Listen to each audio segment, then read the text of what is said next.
Hi, Troy back here. So, when we're talking about items that I really wish were in X and Y, I really want to talk about the elemental gems. If you're new to X and Y, you might have noticed the normal gem that made it into the game. Back in Black and White, they had that gem for every type. So, even though the normal gem only made it in X and Y, and it only gave a 30% boost to the first attack that you would do with that normal move, yeah, it seemed pretty good because you could just go with that, say, a fake out and then power up that fake out. I'll buy a lot. Then you would maybe proc an unburden. I do that with, Hitmonlee. People do that with plenty of other Pokemon. But now, since it got just boosted down to just 30%, everyone just runs Life Orb. They don't care about that recoil damage. But what if I was going to tell you, for people that didn't know, back in Black and White, that the gems were just as powerful as a choice item, a choice band, or choice specs, depending. So it was that one item for that one move, the first move that you would do, it would power it up by 50%.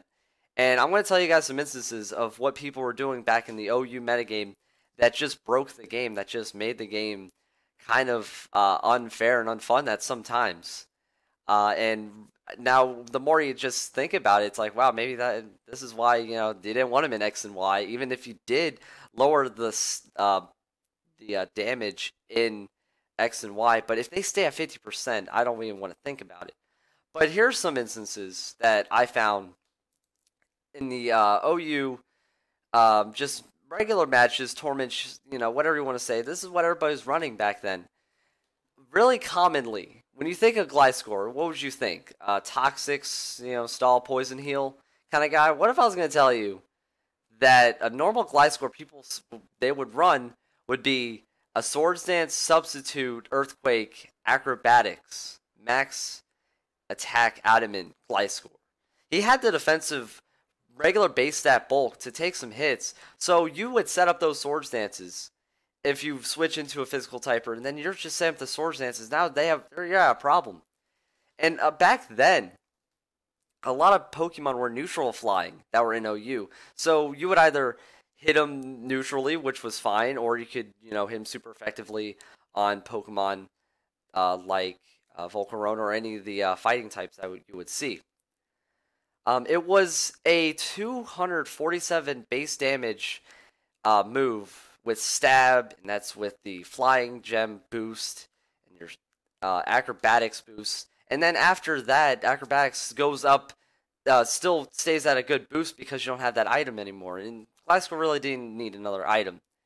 So a lot of Pokemon really being run like that. You could have also gone with a reckless Staraptor.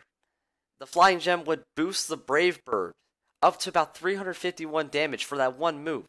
Whether if it was resisted or not in neutral, it was going to do a heck of a lot of damage, and people were running Staraptors like that. You would still see the regular choice band with the Reckless Brave Bird. They want to be locked in a Brave Bird, but sometimes you would see that if you really wanted to get out of that choice band lock, you could have gone for that flying gem, that one move, and then you could have gone for maybe a double edge or any kind of priority move. But Staraptor really didn't see a lot of play. He didn't get acrobatics, sadly enough. Another instance, we could look to Zapdos. He did a lot of major damage in doubles because he could go for a Thunder or Thunderbolt with an Electric Gem, doing the same amount of damage with Specs. And since he's not locked in the Specs, if he had to go for that Heat Wave, he could because, you're free to do whatever you want after that. It was a really good move that was just, it was scrappable. You're like, hey, I achieved my goal. I took out that one Pokemon with the most attack I could charge up with, and then that was my last ditch effort. I killed it, and then hey, I could do some other moves on top of that. And other than when you're choiced, you would have to switch out in some cases. Who knows? A normal gem Dragon Dance Dragonite can really one-hit KO anything. The key here is with the multi-skill, you're free to get a free Dragon Dance. So you're getting one stage of attack, one stage of speed. With that stage of speed, you outsped most of the Pokemon that didn't have a Scarf. But they were starting to see, okay, well, let's just choice up that Latios and we can Draco Meteor that Dragonite, and he would actually probably go down after a few Draco Meteors actually. And some of the Latioses even ran Dragon Gems, which is funny, you know. But one way to counteract that was with the normal gem, you're boosting up that E speed. So could you imagine a move that always goes first that's being boosted by 50%? It really one-hit KO'd a lot. And then with a Dragon Dance, you can just switch into that Dragon Claw or Outrage or any other move after that because you're not locked into anything. And you still have E-Speed. Like Dragonite, you can still do that today with normal gem, but sadly it's this equivalent of having a Life Orb. But still think of that now. If you ever want to try out Dragonite, that's still viable. More things as I just keep going on. I like this list I compiled of things that were just incredibly broken back then. People ran Fighting Gem Superpower Haxorus. Why, you ask? Well, back then, Haxorus was really good at luring out those steel types because the steel types, they were really physical walls like the Skarmories and the Ferrothorns and even Bronzongs maybe. So that's what people would do. They were smart with these gems. It was that one-time move to do. They had to predict it well. You couldn't really waste it. If you did waste it, then half your strategy might be gone. But once they see the Haxorus come out, they would Dragon Dance. And then the other opponent would be like, crap, I got to bring in my Skarmory or Ferrothorn. I got to bring in my wall. And then, you know, just taking a super-powered fighting gem, like it would really one-hit KO the Ferrothorns. No problem. On top of a Dragon Dance, and Haxorus has ridiculous amount of attack. They didn't care if their attack went down by one stage because they had that Dragon Dance, and in the defense, it didn't matter. He was already fast enough. So people had to be smart with it, and they were. Another instance that people were smart with luring out the Pokemon they wanted is they would go Flying Gem Acrobatics with Caesar. They would just Bullet Punch and be like, oh, this guy, he might have leftovers that have to do damage to it. Well, if he doesn't have Life Orb, he must have a choice item. Well, you'd be wrong because once they get that Swords Dance, then they switch into that Volcarona, and heck, even Keldeo got a lot of play. And then the next thing you know, they switch into that, they Acrobatics the Flying Gem. It's like, oh crap, I just got wrecked by that Acrobatics. I didn't know it had it. And then so people, you know, they figured out too late that Caesar could run Acrobatics, and then you gave it Flying Gem. Incredible, you know, and then once that Acrobatics just gets boosted so much.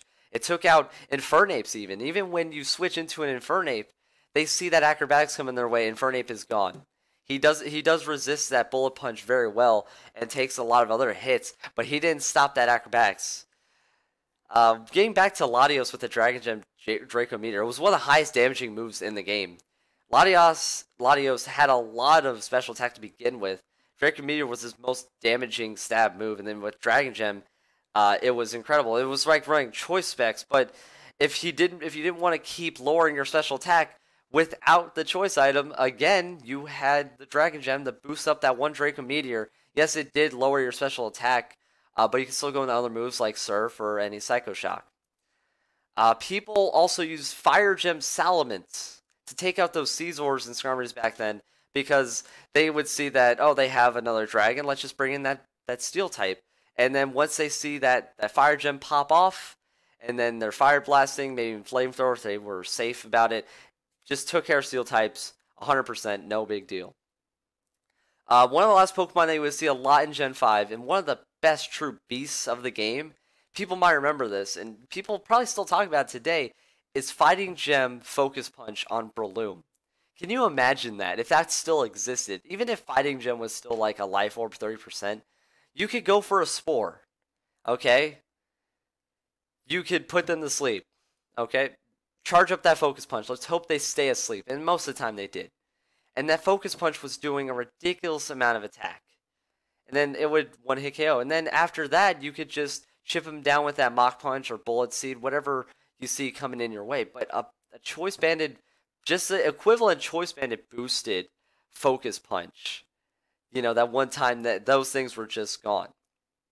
It's not like you Choice Banded locked in a Focus Punch the rest of your life and then you couldn't Spore first. So it was like Breloom getting Choice Band, and that was really scary if you think about it. Even if I think about it now, that's scary. Just thinking that Breloom can put someone to sleep and then hit you with the force of a choice band. It's like just getting hit by a truck. Now, if we think about, to kind of close, in VGC, what would this would have meant if Flying Gem or any gems were in VGC? One instance I figured out was Brave Bird Talonflame into Acrobatics. You would Flying Gem that Brave Bird immediately.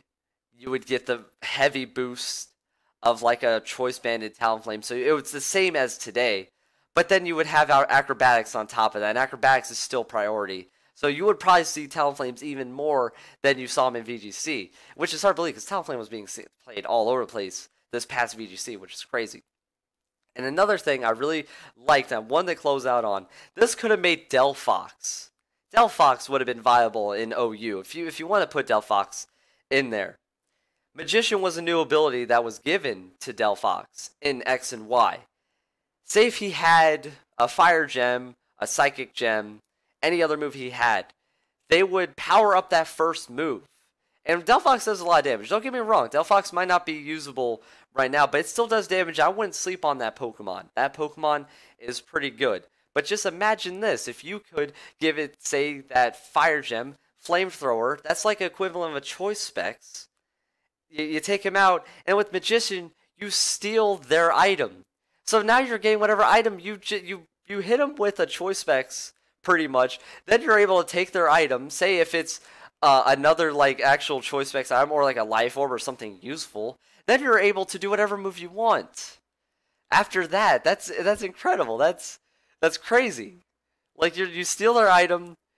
Like, oh my gosh, I don't even want to like begin to think about how that would have worked out if say a Fire Psychic Gem, anything that works out for Delphox was actually going to be in there.